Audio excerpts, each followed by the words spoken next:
I'm learning a really valuable lesson. It's like an active lesson that I'm learning, and it's about how I don't follow instructions very well at all, actually. Like, hardly ever do I follow instructions the way that they're given to me. And it's showing up across the board in my life. God is really showing me lately how my own disobedience in past seasons led me out of my position and placed me into a season of delay. And during this, I really thought I was doing everything right. I really, really did. I thought that I was following him, being obedient to him, doing everything he was asking me to. But in fact, I wasn't. I was interpreting what he was saying to me and then doing it how I thought. I was doing it the way that I thought it needed to be done. I was taking what he said and making it my own. And I realize how much I do this in my life, like in general, across everything. And it's showing up so much lately, like literally I can't not see it. And I realize that it's like it's a weakness inside of me. You know, I was told one time that I was not coachable, and I was mad. That offended me so much. But you know what? It was completely true. I tend to take instruction and then interpret what it means and apply it how I want to. I don't apply it how it's instructed. And I'm talking about like in every facet of my life, I see this showing up. Even in the closet that I just bought, I moved ahead before I read the instructions, and then I was like, oh snap, I did that wrong. It happened yesterday. I was trying to do something in my CRM for my business, and I called my friend who was way more advanced in that system than I am, and she knows a lot more about it. And she was even like, whoa, you're getting ahead of yourself. It's just it's like rampant. Okay, there are too many instances for me to even articulate. But all I can tell you is that I realize now how I had thought in past seasons that I have done everything right, that I have been really like listening to the Lord and following what he has been telling me to do, but it hasn't been true. I have been interpreting and then applying the way that I think is best. And I just had a conversation with him just now. This is why I'm recording this, because even in the last couple of days, as he is just like downloading so much revelation and knowledge and like inspiration and just insight to me, and I'm feeling so clear and so close to him and so much like, okay, finally I'm getting it. I am finally like seeing my own self a lot clearer. I mean, it's not like, oh, I've made it, because I'm done talking about like, oh, I've finally learned. No, I am actively learning. ING. I'm gonna get it tattooed on my forehead. ING. Like, it's an active process. But man, like even this morning, like he brought something up to me and I was resisting it because I was like, no, that doesn't align. That's not what you said before. So I'm not allowed to think about that. But he kept bringing it up, and then he was showing me, and they brought it up again this morning. And I was like, okay, am I like, and he had to show me like, listen. And he took me back into some notes that he gave me yesterday and the day before and the day before that. And literally in my notes, I'm saying like, in this season, I don't need to be the version of you that I think that you need me to be, or do things the way that I think that you need me to do them. I need to be open to your instruction and obey no matter the cost. Like, no matter what it looks like, no matter what it feels like. Like, if you're telling me to do it, I just need to do it as you are telling me to do it, the way you are instructing me to do it. It's all over, like, every note that I've been writing. It's all over every scripture that he has been leading me to in his word. Obedience, following the instruction, showing me examples of people not following his instruction and thinking that they're following his instruction, like Saul, or people who are just straight up not following his instruction and doing it their own way, or people who are like, wow, this does not really make a lot of sense, but I'm gonna just do what you're telling me to do. He's so kind and faithful and good, but I realize how much of my own, I've been in my own way. I've been my own obstacle. Not God. Not other people. Not his promises not coming to pass. It's been Kara not being obedient to him in the way that he is instructing me to. It's been Kara thinking that, oh, and I don't even realize that I'm doing it. It's just, I'm just doing it. But he's showing me how much I do it in my life in general. Like it is a flaw in me where I take something that someone says or take something that is given to me as instruction, and I, mentally gymnastic it to death in my mind, and then I do it the way that I want to, or the way that I think it should be done. And it's caused a lot of problems in my life. It's caused a lot of fracture. It's caused a lot of insecurity. It's caused a lot of doubt and fear. And that's exactly what the enemy wants. The enemy wants that little fox of distraction to spoil the vine. And the thing that I asked God about this morning was like, am I allowed to even think about this? And he was like, is it a distraction to you? And I really had to think about it because I'm like, I feel like this is a trick question. But at the end of it, I was like, okay, no, it's not a distraction because it's not making me anxious. It's not making me worry. I'm just resisting the thought that I'm even allowed to have it. And that is the distraction.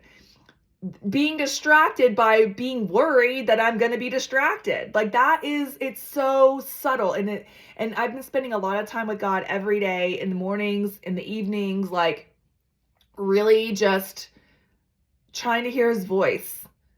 And he is showing up so huge and really like telling me hard things, like giving me hard truths so that I can finally understand like where I have gone astray and what has led me there. And it's my own arrogance. It's my own pride. It's my own idolatry of me thinking that I know. I don't know crap. All I know is that I need to listen to him and do what he tells me to, how he tells me to, when he tells me to. It's not a suggestion. It's not a recommendation. It's not a, hey, you do this when you feel like it. What he's telling me right now is he's giving me insight about something he's going to have me do. That doesn't mean I need to do it right now either. And being aware of when he's telling us to do something and how he's telling us to do something, that's the thing, is like, I've been really caught up in the how and the when in my own mind, which has kept me out of listening to him when he's telling me to do it the way he's telling me to do it and when he's telling me to do it, because I wrestle with myself. Well, is now the right time? Is this and that and this and that? I just posted a video on my YouTube channel that I recorded in January. He told me to record that video last year, probably around this time, October, November of 2022. No, 2023. And then 2023. And then I recorded it in January of 2024. He's been telling me to post that video for months and months and months and months and months, and I haven't because I've been too afraid. And then last night, I'm not even supposed to be on social media right now. He leads me to a couple different things here and there, but like I'm supposed to stay off social media right now. He had me post this video finally last night, and I was finally obedient because I realized like I gotta stop doing this. I have to stop doing things in my own timeline. I have to stop doing things when I feel good, darn, and ready. Because when I delay and I don't do what he tells me to do, I don't know what else that affects. I don't know what else that throws off. Now, God is bigger than all of us. He's bigger than everything. He doesn't need us, but he does need us to be obedient. If we are trying to partner with him and we're trying to help him bring his will to pass, we play an active role. We are active participants in his kingdom. What we do and we don't do matters. When we do things and when we don't do things matters. It does. And I'm learning how much I have just been so in my own way. And really causing a lot of problems that probably didn't even need to exist because I was just too afraid to be obedient. I was too afraid to listen to him. I was too afraid of looking foolish or stupid, or, I was too afraid that I would be wrong. And so I held my own self, my own fears, my own judgment above his instruction. And I as much as I possibly can, I don't want to do that anymore. Yeah, I want to be clear and make sure that I'm understanding it's him, but he's going to tell us. He's going to make sure that it's him. But when we drag our feet and we delay of what he's telling us to do, we don't know what else that impacts. We don't know what else what that affects. We don't know. He puts things in motion, right? It's like a domino effect. When one domino falls, the other dominoes fall behind. If a domino gets stuck and it's too far away, or it's spaced too far out, and it doesn't get knocked over by the one in front of it, it stops the momentum. And I don't want to be the thing in my life that stops the momentum of God. He's not going to force things on us. He's not going to pressure us. He's not going to push us. He will pursue us. He will guide us. He will lead us. He will encourage. He will urge. He will prompt. But he will not force. We have to play an active role. And I'm only sharing this because one thing that I want to start doing more of is sharing and showing the active process of learning and growing with God in my own relationship, because I'm just coming back to him. I'm just now coming back to him after being gone for a while. And I want to share that process. I want to be real about it. I want to be vulnerable about it because I think it's important. But I also think it's really important to understand that I am my own worst enemy, and that I have control over whether I am or whether I'm not. I don't have to be. But I have to align with God's will and his plan for my life by being obedient to when he leads me to do things, no matter what it looks like or how wildly uncomfortable it makes me. As long as it's him and as long as he's leading me, what does it matter? What does it matter? I just encourage you, if you are being led to do something, please don't delay. Please just do it. And I'm saying this to myself as much as I'm saying it to you. What he has is good. And what he has, he wants to give to us. He wants us to have it. We have to want it too. And not want it in the way that we think it should look or how it should come or when it should arrive. But we have to be willing to step out with him and do the things he's asking us to do, and do it when he's asking us to do it and how he's asking us to do it. Not in the way that we think he's saying it, or in the way that we're interpreting it, or the way that we think it should be. And that does take time to talk with him and make sure that you have an understanding so that you're not going out and doing things in your own way and in your own will and in your own time. But he will lead you, and he will not lead you astray, because he is good and he is faithful and he is kind. I really hope this helps someone, one person even if it's just me. I really, really hope that this encourages you today to listen to the Lord and obey.